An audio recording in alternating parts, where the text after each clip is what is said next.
Studio for another segment is mayoral candidate Adrian Perkins. Okay, jobs. We've had a number of segments with a number of people who will say since the mid-1980s or so, Shreveport has lost as many as 20,000 manufacturing jobs. In fact, one of the questions it was with Jack Bailey. Can you imagine what Shreveport would be like today? Oh, boy. If all of a sudden somebody waved a wand and suddenly we had those 20,000 jobs back. So how do you eat the elephant? How do we start this? How do we rebuild Shreveport's economic strength? Well, you stated a statistics from the 1980s, right? Well, I can state statistics from the last 3 years that show we are continually trending down as far as the economy goes. There are statistics by Forbes and Wallet Hub that says we're the worst place to find a job, that says that we're the worst place to start a family, that says that we're the worst place to start a career. But in just 2015, we were at the top of that list on, best places to start a list. So these are trends that over the last 3 years have started to go down. The way you eat the elephant is you focus on infrastructure and you look around you at what cities are doing to attract jobs.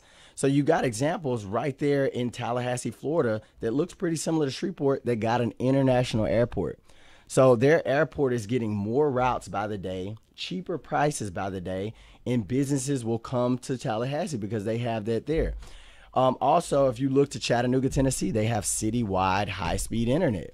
They cut their unemployment rate in half. And if you do these things, you start to qualify for the Amazon job. When Amazon looks to have a headquarters too, you start to qualify for a bunch of other companies that are relocating. And until we do it, we will continue to decline, I promise you. You mentioned Tallahassee, pardon me, but Tallahassee's like the capital. And I've said that forever. We've had bad news about Baton Rouge, and I've said, can you imagine if Shreveport, and here's something I always rail about, whether we want to get into this or not.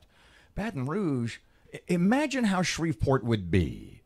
Imagine the economic change in Shreveport if we had a four-year university with a 20,000 student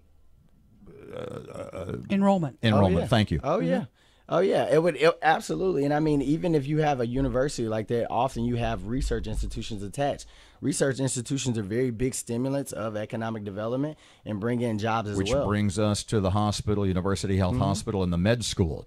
Is that the accusation has been made that it is purposely, that there are political forces south of I-10 that have it in for us. What are your thoughts on that?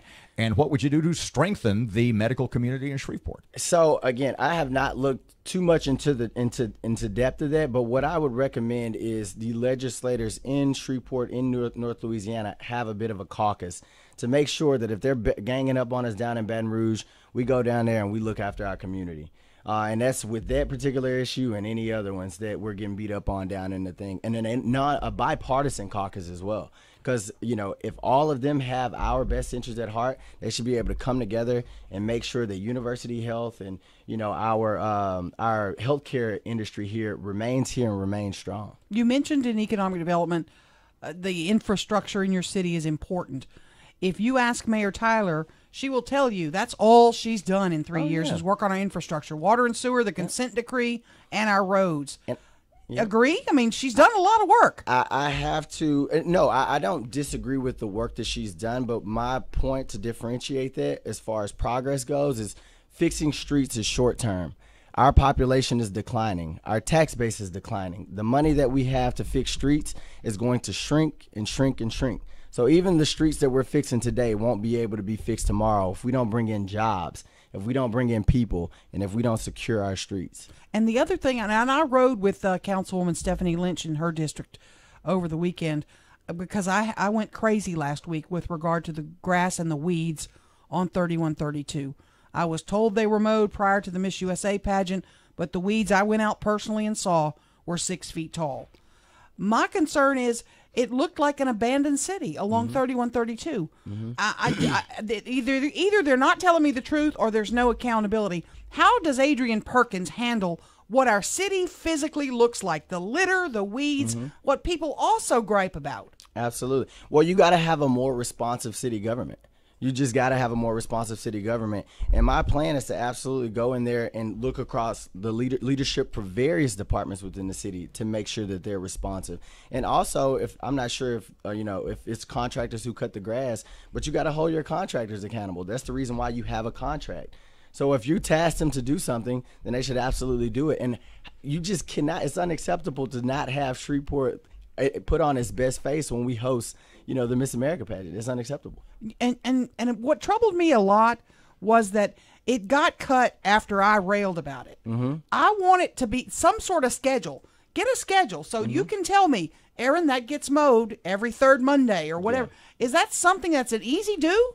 Well, I'm not sure, but I think it's a larger question on whether you want to be a proactive leader or a reactive leader, and have a proactive city government versus a reactive city government. And I absolutely want to be proactive with things like that. It's just no need to have call in media to get things like that done.